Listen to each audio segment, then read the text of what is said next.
welcome back. Thanks for joining me. Today's video is going to cover a series of walks, all doable within the regulated lockdown exercise time. And in it, I'm going to explore and have a look at my hometown, which you see down in the distance there. And that's the coastal town of Abergele. But before we go into town, we're going to go for a walk in the woods. Come and join me.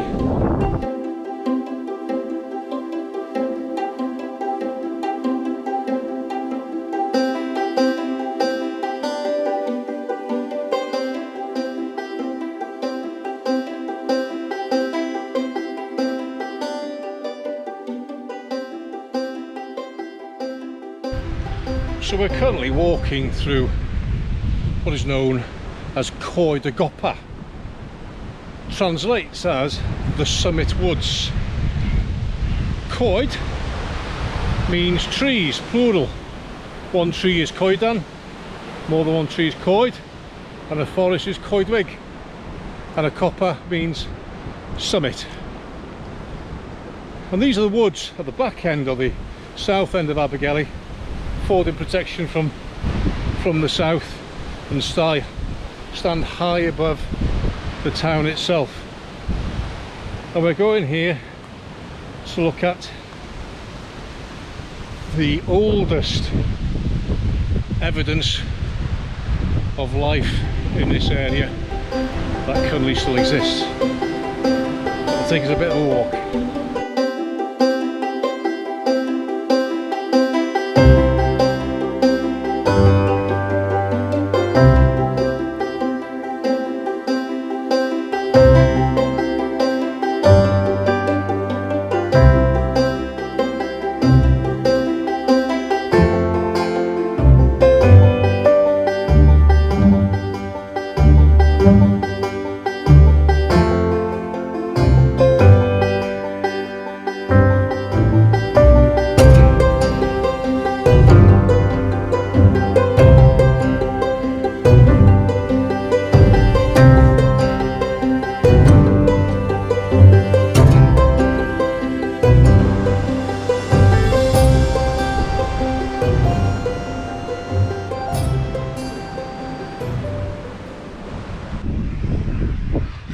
Right, as you see, I've got the boys with me today, and we've reached the high end of the summit of this mountain, the Copa itself, and we're at the remains of an old, ancient Celtic Iron Age hill fort, and it's called Castell Cow. Castell Cow. That's right. And what does that mean?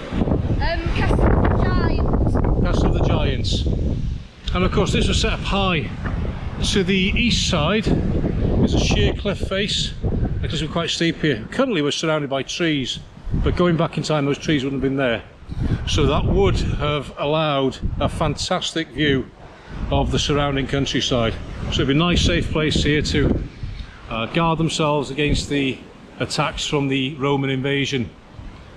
And it proudly sits on top here overlooking Abergele to this day, and it's a lovely little walk, nice walk for kids. There's not much to see here now. But they have done some excavation and discovered 8 round huts, or the Remsen round huts, down at the bottom of the hill there. So Iron Age settlement, Castell Coed, Giant's Castle.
we're standing on this bridge where locally people refer it as the bat caves, because there is a very rare breed of bats which live down here. It's so rare in fact that this location is now a site of special scientific interest. I had to concentrate to get that right. But the actual name for this cut in Welsh is Force Ablaethiaid, the Wolves Ditch. Force Ablaethiaid. Those are the bats. We've not seen any bats here, have we guys? We've been up a few times, but there we are. Force Ablaethiaid. I would love to know where that name's come from. I wonder if they used to trap them in here when they were hunting or something of that nature. There we are, lovely little walk, and it's downhill now all the way to the car park. Yeah. That'll be cool, won't it? Should we go? Yeah. Okay. Or maybe they just used to live down there. Maybe. We're nearly back at the car. Have you enjoyed it, guys? Yeah, man. Yeah, man. You enjoy it, Charlie? Yeah. Yay. It's all the way around, it's about 1.5 miles maybe. Just a steady climb for a steep descent down, but perfectly safe. Plenty to see, kids love it. And here we are back at the car, but we'll just have one last look at the view to be had from up here once the trees clear. Okay, that doesn't make sense. Okay, now you're insane. Watch out for the dog poo, guys. Dog poo everywhere here. There we go. It's a nice bench here to sit on. Sit on the bench, turn round, and there we are in the distance, Abergele. And that's where we're going to next. We'll go into town and we'll actually look at the actual meaning of Abergele. Where does the name come from? We'll see you down there.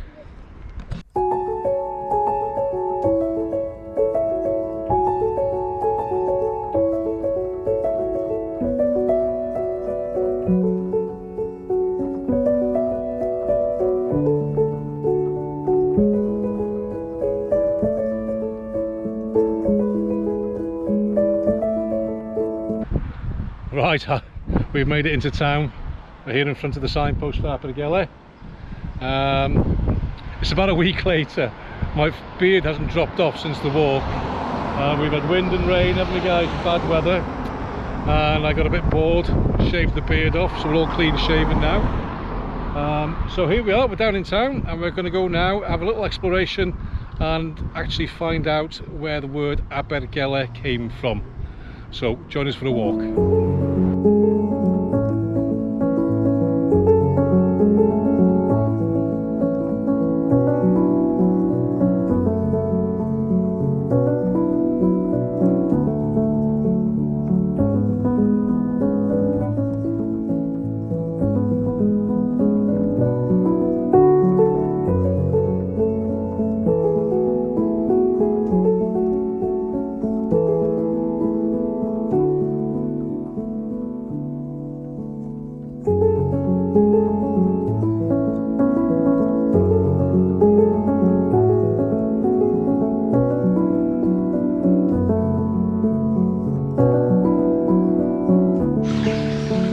So here we are, the boys and I have arrived at the banks of the Afon Gele, the river Gele, from which Abergele takes its name.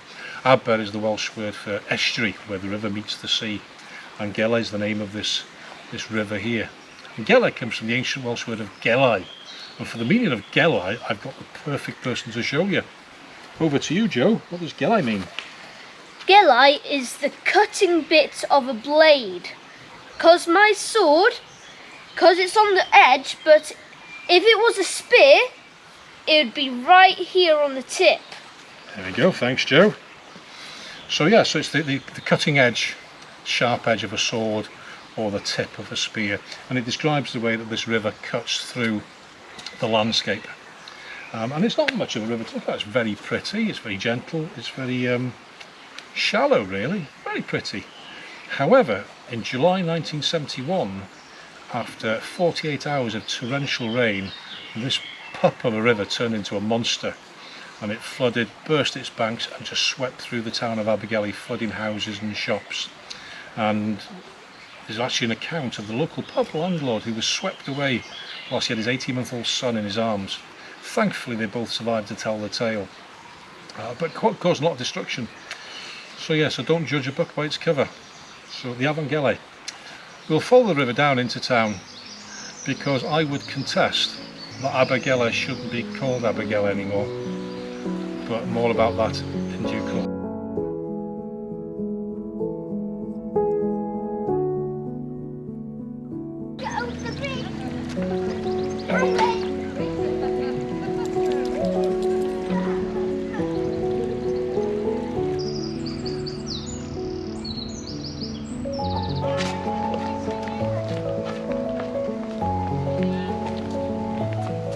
Okay, so this is still the Abergele down here, but just beyond that small bridge there, in the late 1700s, they changed the direction of the river and pushed it eastwards towards Rhyl, when it joins the Avon Coed and enters the sea, in actual fact in Rhyl. So it doesn't, the Abergele doesn't enter the sea at Abergele at all, so there is no Aber in Abergele. So the name technically is not correct, but we quite like it, so we'll keep it, I think. See, this is where it changes course. So it should have gone to the sea in that direction, but now it goes that way. You want to see where it goes? Yeah. Let's go and have a look where it goes then. Hmm. Yeah? So the river used to go that way? Yeah, it would have gone all the way to the sea in that direction down there. But they changed it. They turned it. I wonder why. Oh, look, a shopping trolley. There's a surprise. You wonder why? Well, when you come over the side here, you'll see that's its new path, and it goes in that direction towards Rhyl. Now, I think possibly one of the reasons is they used to do some shipbuilding in a place called Rydlan, where the castle is a few miles down there, and maybe they needed some more water into that river to allow them to build ships. That could be one reason. Or maybe they just want to divert water away from here so they could build. I don't know. It'd be good if we could find out why.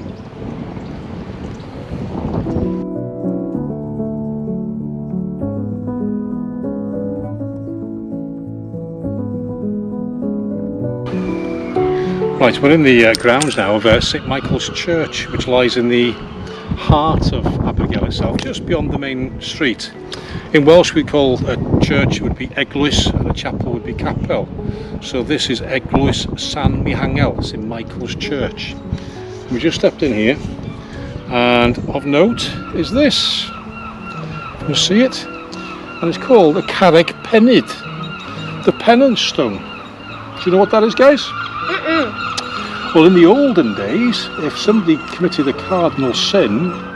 What is that? Cardinal sin is like if you were to steal or to hurt somebody or do something like that really naughty, they would have to stand on this stone for 7 whole days and 7 whole nights, and they would have to beg for mercy from everybody that went into the church. And after 7 days, if they were forgiven, they were taken into the church at the far end there, and their sins were washed away.